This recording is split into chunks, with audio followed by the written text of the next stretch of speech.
నమస్కారం ఏపీ జర్నలిజానికి స్వాగతం। ఈ రోజు మన టాపిక్ పార్వతీపురం మన్యం జిల్లా। పార్వతీపురం మన్యం జిల్లాగా ఏర్పడినప్పటికీ కూడా అనాదిగా వస్తున్న వారి గిరిజన సమస్యలు మాత్రం ఎప్పటికీ సమస్యపోవడం లేదు। వారి సమస్యలు ఏ విధంగా పరిష్కారం అవుతాయి అనే విషయాన్ని మనం ఈ రోజు మనతో పాటు సీనియర్ జర్నలిస్ట్ మహాపాత్రో గారు ఉన్నారు, ఆయన అడిగి తెలుసుకుందాం। నమస్కారం సార్। నమస్తే। పార్వతీపురం మన్యం జిల్లా విషయానికి వస్తే ఇప్పటికీ కూడా అక్కడ ప్రజలు గిరిజనులు ఎన్నో సమస్యలు అనుభవిస్తున్నారు। రహదారి సౌకర్యం లేక ఇప్పటికీ వారిని డోలీలపైనే ఆసుపత్రికి తరలించడం జరుగుతుంది। ఈ సమస్యకు పరిష్కారం ఏమంటారు? ఈ సమస్య ఇప్పుడుది కాదమ్మా, ఇది అనాది కాలంగా చాలా కాలంగా కూడా మనకు స్వాతంత్రం వచ్చిన తర్వాత కూడా ఇప్పటికీ కూడా ఈ సమస్యలు అలా కంటిన్యూ అవుతూనే ఉన్నాయి। గిరిజన ప్రాంతాల్లో చాలా ప్రాంతాలు కూడా పార్వతీపురం మన్యం జిల్లాకు సంబంధించి పార్వతీపురం, కురుపాం, సాలూరు, పాలకొండ నియోజకవర్గాల్లో అనేక గిరిజన గ్రామాలు ఉన్నాయి। ఇంచుమించుగా 85% గిరిజనులు అక్కడ నివసిస్తున్నారు। కొండశిఖర గ్రామాలకు, మారుమూల పల్లెలకు ఇప్పటికీ రహదారి సౌకర్యం లేదు। ఈ కారణంగా ఆ ప్రాంతాల్లో గర్భిణీ స్త్రీలు కానివ్వండి, పేషెంట్లు కానివ్వండి, వాళ్ళు అనారోగ్యంతో సరైన సమయానికి వైద్యం అందక మృతి చెందిన సంఘటనలు కోకొల్లలుగా ఉన్నాయి। గత 5 ఏళ్ల వైకాపా పాలనలో పంచాయతీ నిధులు కానీ, మహాత్మా గాంధీ గ్రామీణ ఉపాధి హామీ పథకం నిధులు కానీ జగన్మోహన్ రెడ్డి వేరే పథకాలకు డైవర్ట్ చేయడం వల్ల అక్కడ అభివృద్ధి పూర్తిగా కుంటుపడింది। ఉదాహరణకి ఉపాధి హామీ పథకం ఏంటంటే ఆ నిధులతో ఆ గ్రామాల అభివృద్ధి చెందడమే కాకుండా ఆ పనులు చేపట్టడం ద్వారా కూలీలకు పనులు దొరికేవి। అటువంటివి జరగకపోవడం, వేరే స్కీములకు డైవర్ట్ చేయడం వల్ల గిరిజన ప్రాంతాల్లో రహదారుల సౌకర్యం కానీ, మంచినీటి సౌకర్యం కానీ, ఇతరత్ర సౌకర్యాలు పూర్తిగా నిలిచిపోయాయి। అలాగే పంచాయతీలు ఎప్పుడైతే వాలంటరీ వ్యవస్థ పెట్టారో పూర్తిగా సర్పంచులు ఉత్సవ విగ్రహాల్లో ఉండిపోయారు। ఆ పంచాయతీకి 15వ ఆర్థిక సంఘం ద్వారా మంజూరైన నిధులు కూడా వేరే పథకాలకు మళ్లించడం ద్వారా గ్రామాల్లో కనీసం పారిశుద్ధ్య కార్యక్రమం నిర్వహించడం కానీ, కనీసం బ్లీచింగ్ కొనుగోలు కూడా డబ్బులు లేని పరిస్థితి నెలకొంది।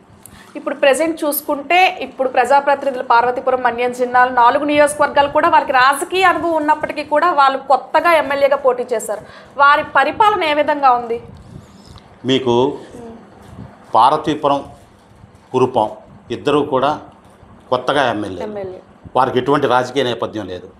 పాలకొండ ఎమ్మెల్యే గారు కూడా, నిమ్మగ జయకృష్ణ గారు కూడా మొదటిసారి ఎమ్మెల్యేగా గెలుపొందినప్పటికీ వాళ్ళ నాన్నగారు నిమ్మగ గోపాలరావు గారు అనేక పర్యాలు తెలుగుదేశం పార్టీ ఎమ్మెల్యేగా గెలుపొందారు। అలాగే సంజయ్ రాణి గారు ఫాదర్ కూడా ఎమ్మెల్యేగా, ముత్యాలనాడు ఎమ్మెల్యేగా కూడా చేశారు, వాళ్ళకి రాజకీయ నేపథ్యం ఉంది। వీళ్ళు ఇప్పుడు కొత్తగా ఎమ్మెల్యేలు అయిన తర్వాత నియోజకవర్గాల అభివృద్ధి మీద ప్రధానంగా దృష్టి పెట్టారు। ఇప్పుడు నేరుగా 15వ ఆర్థిక సంఘం నిధులు కానీ, గ్రామీణ ఉపాధి హామీ పథకం నిధులు కానీ నేరుగా ఆ కాన్స్టిట్యున్సీలకు వెళ్ళిపోవడం వల్ల ఆ నిధులతో అనేక ప్రణాళికలు రూపొందించుకుంటున్నారు। ఎగ్జాంపుల్ చెప్పాలంటే కురుపాం కాన్స్టిట్యున్సీ సంబంధించి జగదీశ్వరి మొదటిసారి ఎమ్మెల్యేగా అయ్యారు। ఆవిడ ఏమిటంటే ప్రధానంగా రహదారులు, మంచినీటి మీద విపరీతంగా దృష్టి పెట్టారు।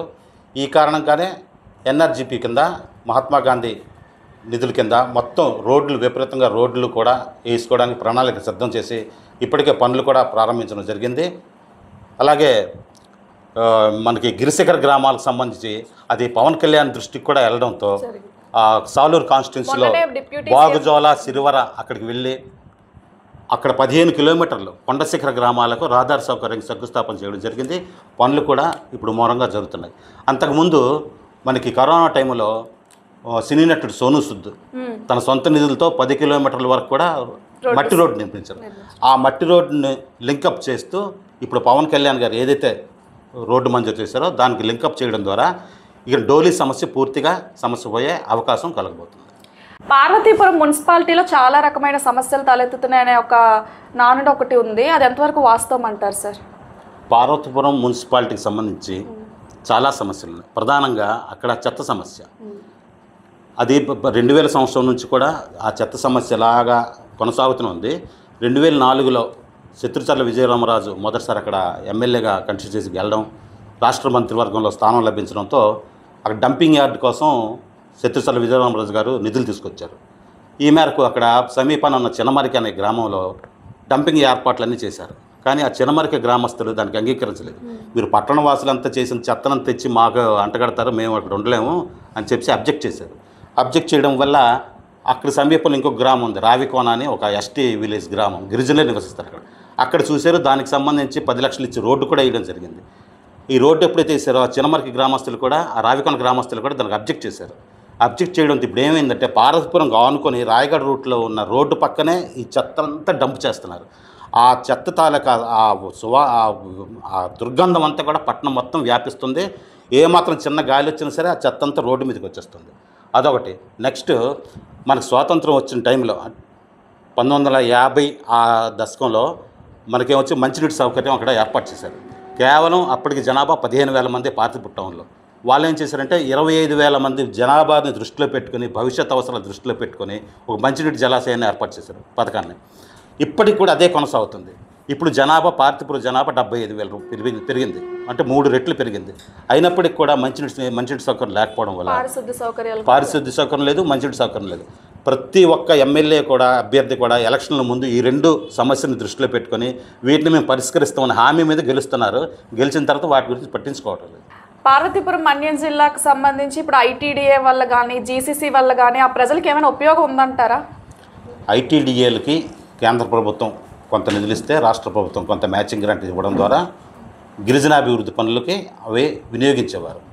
అయితే గత 5 ఏళ్ల నుంచి కూడా ఈ నిధుల మంజూరు బాగా తగ్గిపోయింది.